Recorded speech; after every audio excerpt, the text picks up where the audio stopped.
Hi everyone. Today we're going to be making a winter night landscape.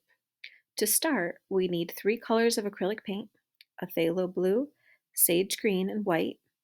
You'll also want a small and a large brush. In the first video, I'm going to show you how to create the background. So using my large flat paintbrush, I'm dividing up the canvas in half. The top half of the canvas is going to be the sky, and the bottom half is going to be the snow.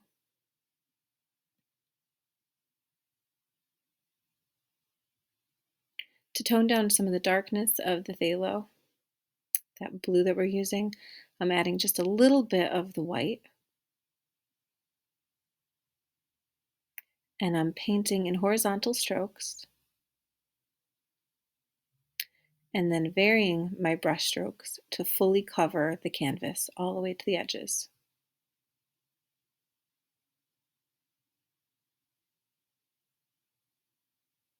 By adding in a little bit of the white, it lightens up the sky. It also thickens the paint because the white that I'm using is a blockout white, and the phthalo blue tends to be a thinner color. By adding a little bit of white to it, I won't have to put as many layers of the blue down. Now I waited for my paint to dry a little bit, but not enough when I added in the moon. I would recommend waiting a little bit longer. So what I'm going to do is put the glow around the moon with the white, and I'll go back in and build up the layers. So later on in the video, I'll add even more white to that spot. Now I'm changing the brush strokes in the background to make it look like the light is radiating from the moon. Remember, while you're waiting for your paint layers to dry, always clean your brush or leave it soaking in water so that the acrylic paint doesn't dry in the bristles of your brush while it's drying on your canvas. For the base layer of the snow, I'm starting with white, and the second half of the canvas is going to be covered from the horizon down to the bottom of the canvas with the white acrylic.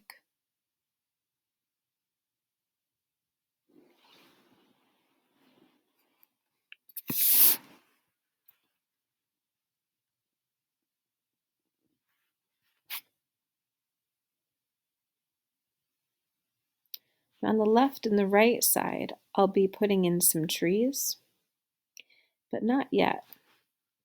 I'm going to start by putting in the shadow that will fall under the trees. So because I know that there's going to be trees on the left and trees on the right, they're going to cast blue shadows onto the snow. So I'm leaving a little path of white in the center, and I'm blending out the blue using horizontal brush strokes to the side of the canvas.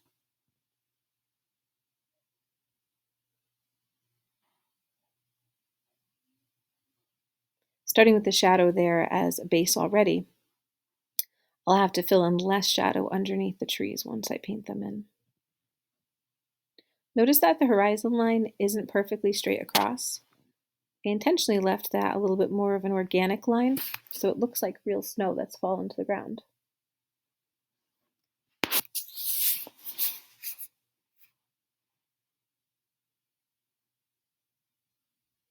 After you get all the shadows in, you will need to wait for the canvas to dry again before you paint in the trees.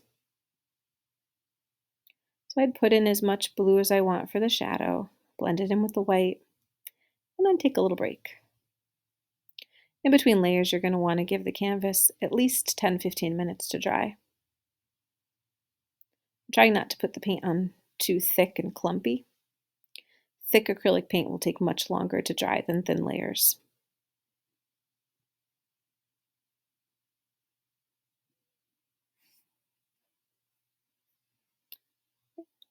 While I was painting the bottom, the top of the canvas had time to dry a little bit more, so I can go in there with more white on my moon. I'm also using a stippling technique, putting a little bit of paint on the brush at a time. I'm dabbing it on the moon. I want a little bit of that light blue to show through.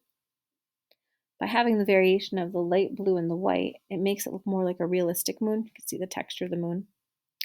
And now this is the fun part. Take the back of your paintbrush, dip it into the white, and put some stars on there. You want to hold your paintbrush straight up and down when you do that so you get perfect circles. And you can get about 2 or 3 stars out of each dab. Notice how they get smaller. As you're dabbing with the brush, you'll start with those bigger circles and they'll get smaller. So if you need to go over some of them, you can. I would let this layer dry, and then I would come back to add in the trees. So I'm going to use the sage green that I have to put in some trees. So this is now a medium or small brush that I'll be using.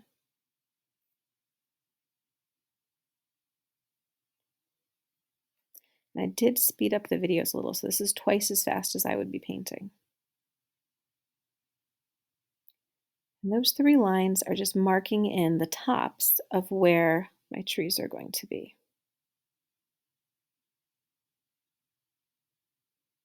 Putting in some evergreen trees, and I'm putting the big branches at a diagonal. I'm also marking in where the bottom of the tree is going to go. I'm kind of getting a feel for the shape of where I want this little guy to go.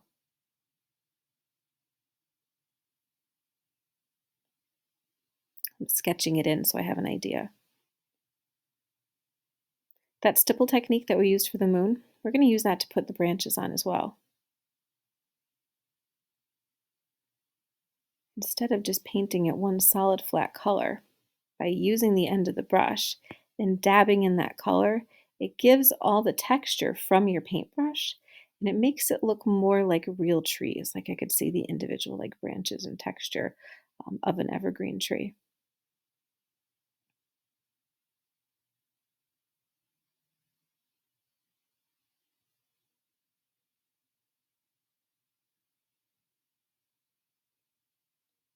The sage green paint is a little bit thin, so I'm going to have to put on a couple coats of this.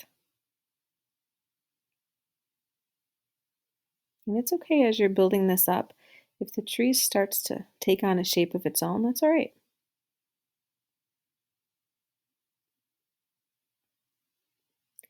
Okay, so off the side of my palette, you can see I went in with a little bit of that phthalo blue. That's going to be our shadow. There's only 3 colors to this painting. By adding the phthalo blue into the green, it's going to give me a really dark forest green, evergreen. I'm only going to put that on half of the tree. I don't want to put it on the tree perfectly. I don't want it to be like cut in half perfectly symmetrical. What I'm trying to do is make it look a little bit more natural. So where the moon is shining on the trees, those are going to be lighter. Where they're in shadow, they're farthest away from the moon, it's going to be darker. So I'm going in with that phthalo blue and the green.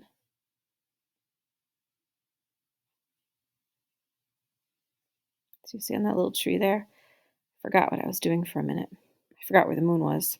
I started to put the blue shadow on the wrong side, so I'm going to go back in there with some white and lighten that up. The moon is hitting the right side of that tree.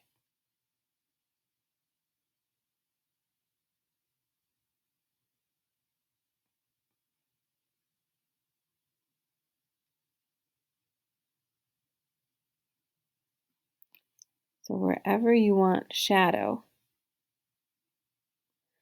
add the blue. Wherever the light is hitting, add the white.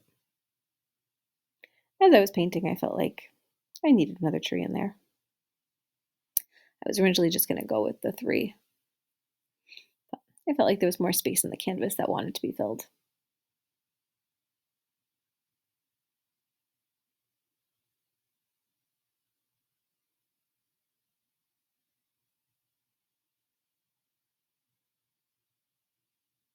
Adding in the shadows and the highlights is just about layering and texture. You don't want to put on too thick of a layer at once.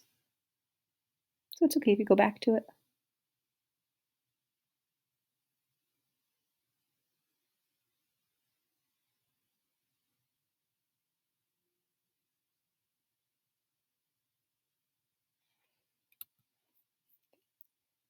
I'm going to speed it up a little bit here. Okay, so after this was drying,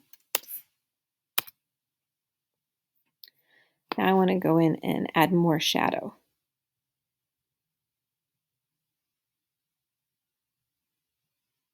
So every tree is going to have its own shadow.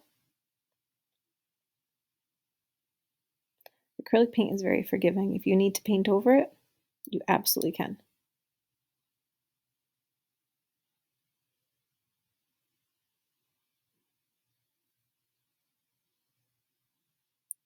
When you're working with shadows, they're always darkest, closest to the object that you are painting.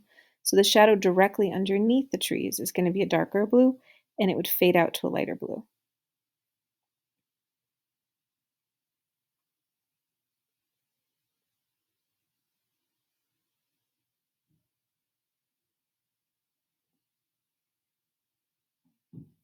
So I'm adding in the white to show where it fades from dark to light.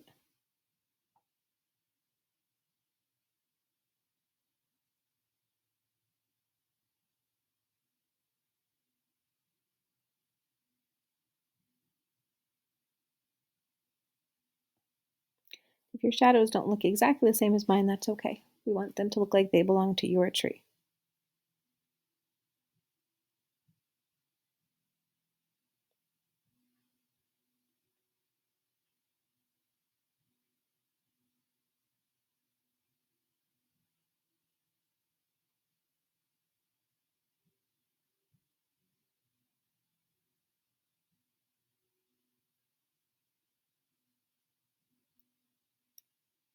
And I keep doing that for a little bit, building up the blues and the whites until I'm happy with the shadow underneath the tree. So after this dries, then we're going to go in and add the snow for the final layer. And for this, you can see I already started there. I'm going to be dabbing that in again, just like we did when we put the green color on. Only this time I've got more paint on my brush. So I'm using a thicker amount of the white paint, and I'm keeping it really sporadic. I want it to feel like it's sitting on the branches, but it's not going to be perfectly symmetrical.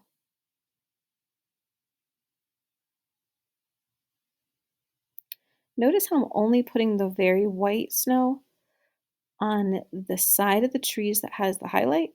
So where the moon is shining on the tree, that snow is going to be white, pure white, right out of the bottle. Now on the other side, where we darkened up the tree with the phthalo blue, I'm going to darken up my white with the phthalo blue as well. Just a little bit. A little bit of blue is going to go a long way to make that snow color for you. So see, I'm taking mostly white with a touch of blue. I want the snow to look like it has a shadow. I don't want to make it too dark. So play around with it.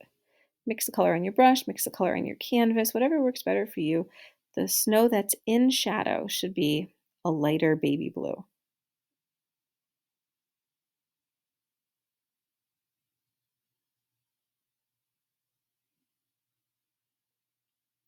The nice part about the snow is if there's any imperfections underneath the tree where you felt like, maybe the canvas was still showing through or there was an area that you weren't really happy with, you can use that snow to cover up some of the green in areas that maybe you weren't 100% pleased with.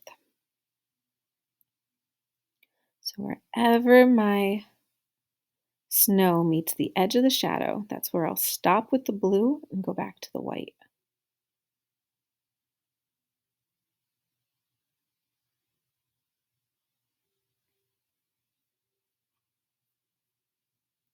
I'm just going to keep building up those layers.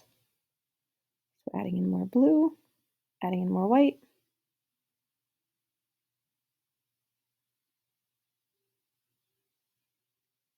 Till they feel more like trees covered in snow. At this point, I want to go back in and add any of my finishing touches. So I felt like the moon was still too blue. I'm going to let some of that blue shine through. I wanted to lighten it up more. I also decided to go in and touch up some of the stars. Wherever they didn't end up perfectly round, taking my small brush, I'm just going back in, cleaning up some of those spots a little bit, and adding a few more stars behind the trees. Making sure to keep them different spaces apart. I don't want them to be too perfectly spaced, like a pattern on a polka dot dress. And there we have it. There is our finished winter landscape.